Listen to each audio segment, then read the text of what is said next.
यहाँ स्वामी विवेकानंद जी संक्षेप में संपूर्ण राजयोग को निरूपित कर रहे हैं तथा उसके सभी 8 अंगों की सरल व्याख्या भी प्रस्तुत कर रहे हैं।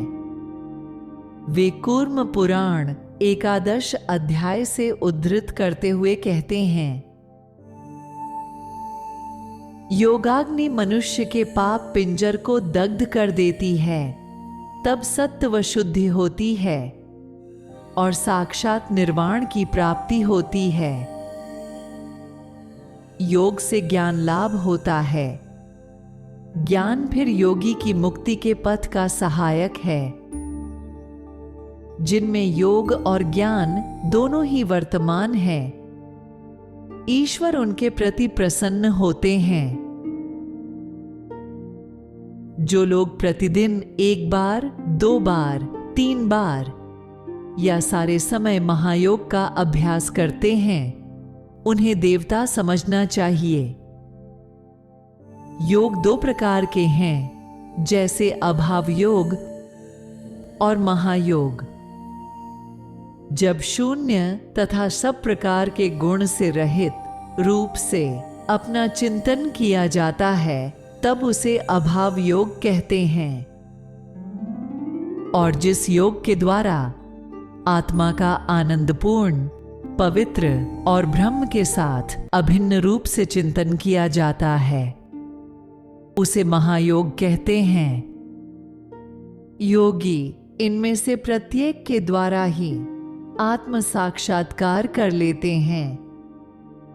हम दूसरे जिन योगों के बारे में शास्त्रों में पढ़ते या सुनते हैं, वे सब योग इस ब्रह्म योग के, जिस ब्रह्म योग में योगी अपने को तथा सारे जगत को साक्षात भगवत स्वरूप देखते हैं, एक अंश के बराबर भी नहीं हो सकते हैं। यही सारे योगों में श्रेष्ठ है। यम, नियम, आसन, प्राणायाम, प्रत्याहार, धारणा, ध्यान और समाधि ये राजयोग के विभिन्न अंग या सोपान हैं।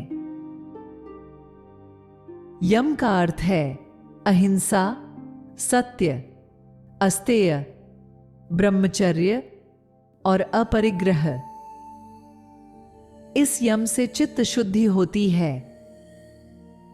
शरीर, मन और वचन के द्वारा कभी किसी प्राणी की हिंसा न करना या उन्हें क्लेश न देना, यह अहिंसा कहलाता है। अहिंसा से बढ़कर और धर्म नहीं। मनुष्य के लिए जीव के प्रति यह अहिंसा भाव रखने से अधिक और कोई उच्चतर सुख नहीं है। सत्य से सब कुछ मिलता है। सत्य में सब कुछ प्रतिष्ठित है। यथार्थ कथन को ही सत्य कहते हैं। चोरी से या बलपूर्वक दूसरे की चीज को न लेने का नाम है अस्तेय।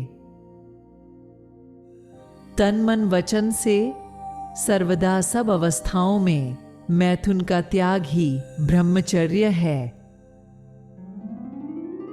अत्यंत कष्ट के समय में भी किसी मनुष्य से कोई उपहार ग्रहण न करने को अपरिग्रह कहते हैं। अपरिग्रह साधना का उद्देश्य यह है कि किसी से कुछ लेने से हृदय अपवित्र हो जाता है, लेने वाला हीन हो जाता है, वह अपनी स्वतंत्रता खो बैठता है और बद्ध एवं आसक्त हो जाता है। तप, स्वाध्याय, संतोष, शौच और ईश्वर प्रणिधान, इन्हें नियम कहते हैं। नियम शब्द का अर्थ है नियमित अभ्यास और व्रत परिपालन। व्रतोपवास या अन्य उपायों से देह संयम करना शारीरिक तपस्या कहलाता है। वेद पाठ या दूसरे किसी मंत्रोच्चारण को सत्व शुद्धिकर स्वाध्याय कहते हैं। मंत्र जपने के लिए 3 प्रकार के नियम हैं: वाचिक, उपांशु और मानस। वाचिक से उपांशु जप श्रेष्ठ है और उपांशु से मानस जप। जो जप इतने ऊंचे स्वर से किया जाता है कि सभी सुन सकते हैं, उसे वाचिक जप कहते हैं। जिस जप में ओठों का स्पंदन मात्र होता है पर पास रहने वाला कोई मनुष्य सुन नहीं सकता, उसे उपांशु कहते हैं। और जिसमें किसी शब्द का उच्चारण नहीं होता, केवल मन ही मन जप किया जाता है और उसके साथ उस मंत्र का अर्थ स्मरण किया जाता है, उसे मानसिक जप कहते हैं। यह मानसिक जप ही श्रेष्ठ है। ऋषियों ने कहा है, शौच 2 प्रकार के हैं, बाह्य और आभ्यंतर। मिट्टी, जल या दूसरी वस्तुओं से शरीर को शुद्ध करना बाह्य शौच कहलाता है, जैसे स्नान आदि। सत्य एवं अन्यान्य धर्मों के पालन से मन की शुद्धि को आभ्यंतर शौच कहते हैं। बाह्य और आभ्यंतर दोनों ही शुद्धि आवश्यक है। केवल भीतर में पवित्र रहकर बाहर में अशुचि रहने से शौच पूरा नहीं हुआ। जब कभी दोनों प्रकार के शौच का अनुष्ठान करना संभव न हो, तब अभ्यंतर शौच का अवलंबन ही श्रेयस्कर है। पर ये दोनों शौच हुए बिना कोई भी योगी नहीं बन सकता।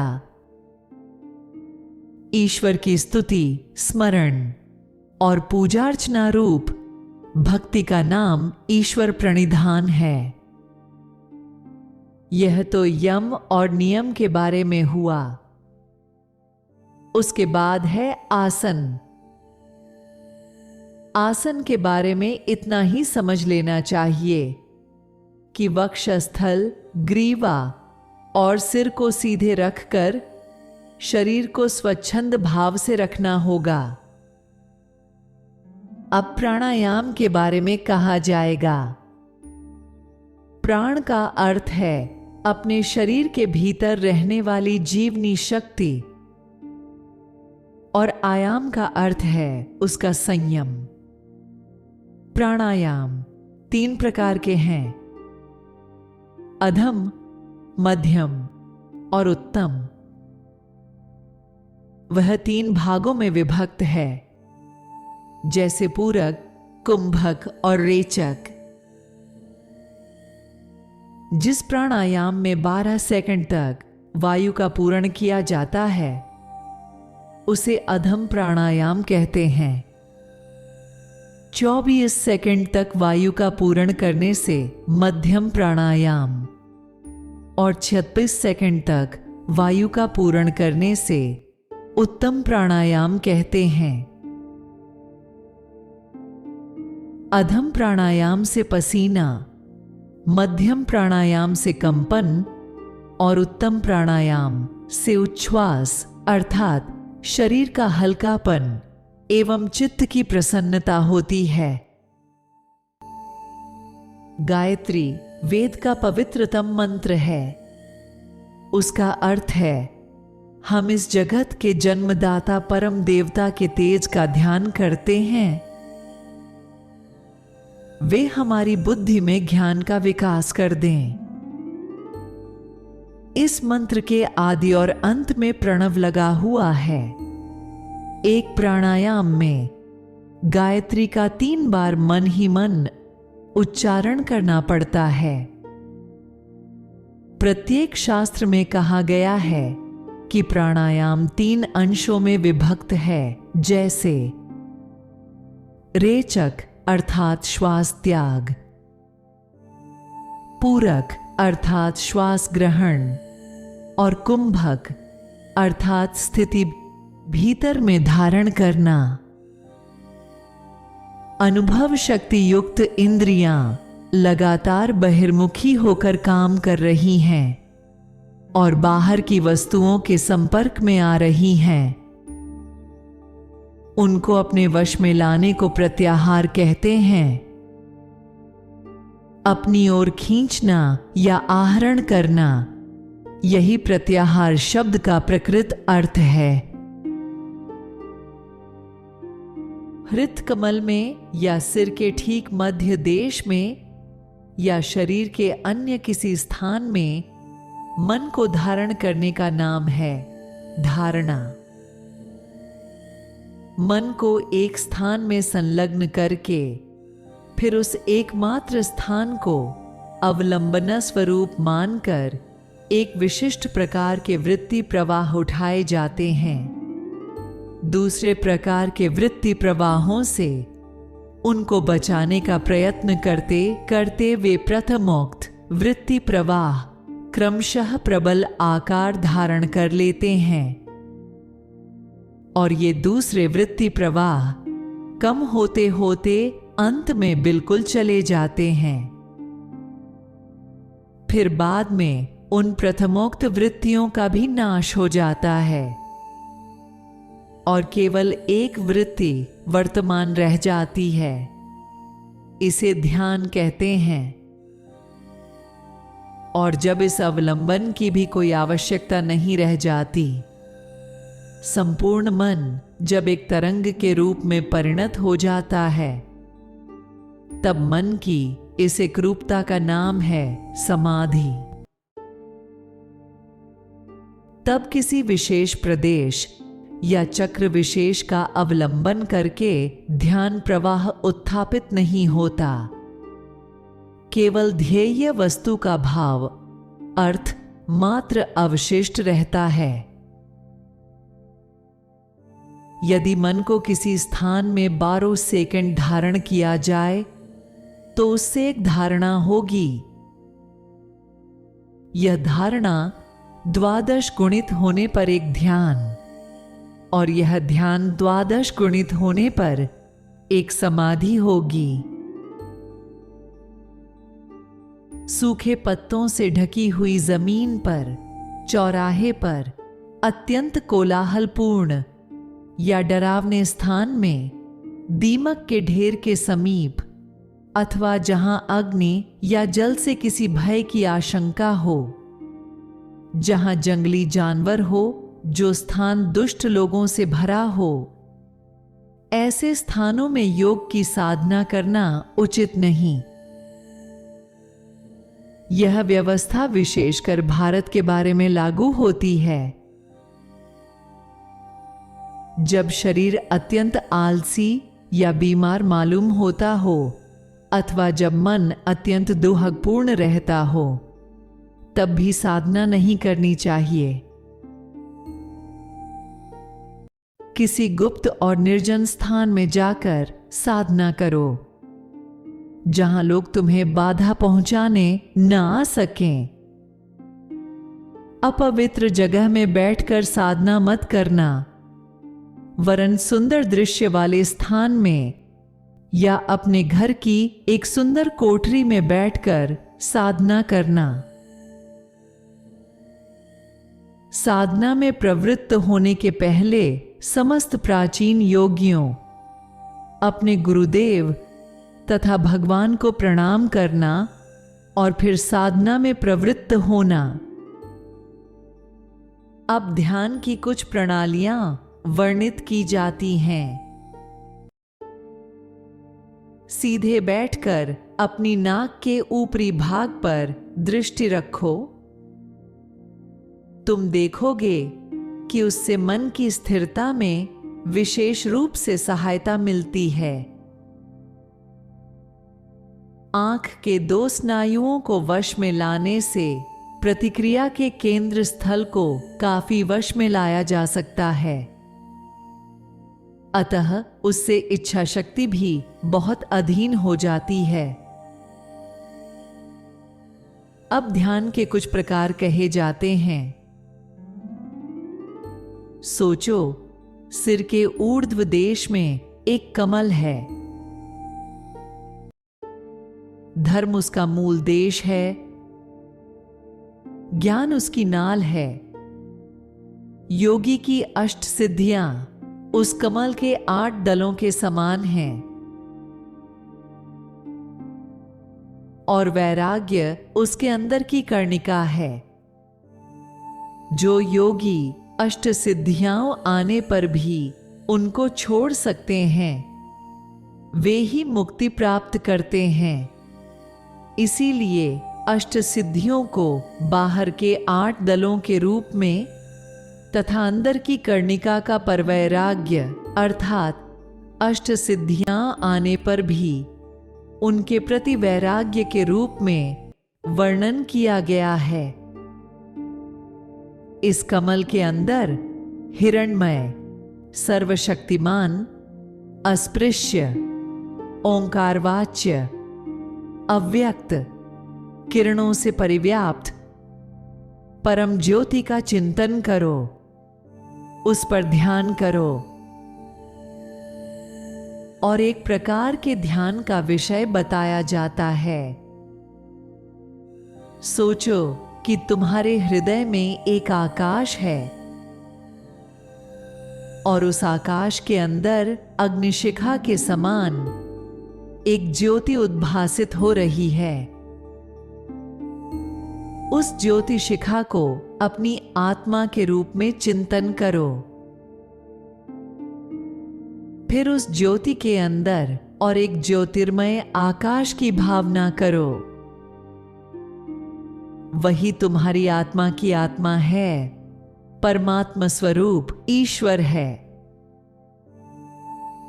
हृदय में उसका ध्यान करो। ब्रह्मचर्य, अहिंसा, महाशत्रु को भी क्षमा कर देना, सत्य, आस्तिक्य, ये सब विभिन्न व्रत हैं। यदि इन सब में तुम सिद्ध न रहो तो भी दुखित या भयभीत मत होना। प्रयत्न करो, धीरे धीरे सब हो जाएगा। विषय की लालसा, भय और क्रोध छोड़कर जो भगवान के शरणागत हुए हैं, उनमें तन्मय हो गए हैं। जिनका हृदय पवित्र हो गया है, वे भगवान के पास जो कुछ चाहते हैं, भगवान उसी समय उसकी पूर्ति कर देते हैं। अतः ज्ञान, भक्ति या वैराग्य योग से उनकी उपासना करो। जो किसी की हिंसा नहीं करते, जो सबके मित्र हैं, जो सबके प्रति करुणा संपन्न हैं, जिनका अहंकार चला गया है, जो सदैव संतुष्ट हैं, जो सर्वदा योगयुक्त, यथात्मा और दृढ़ निश्चय वाले हैं, जिनका मन और बुद्धि मुझ में अर्पित हो गई है, वे ही मेरे प्रिय भक्त हैं। जिनसे लोग उद्विग्न नहीं होते, जो लोगों से उद्विग्न नहीं होते, जिन्होंने अतिरिक्त हर्ष, दुख, भय और उद्वेग त्याग दिया है, ऐसे भक्त ही मेरे प्रिय हैं। जो किसी का भरोसा नहीं करते, जो शुचि और दक्ष हैं, सुख और दुख में उदासीन हैं, जिनका दुख चला गया है, जो निंदा और स्तुति में संभावापन्न है, मौनी है, जो कुछ पाते हैं उसी में संतुष्ट रहते हैं, जिनका कोई निर्दिष्ट घर बार नहीं, सारा जगत ही जिनका घर है, जिनकी बुद्धि स्थिर है, ऐसे व्यक्ति ही मेरे प्रिय भक्त हैं। ऐसे व्यक्ति ही योगी हो सकते हैं।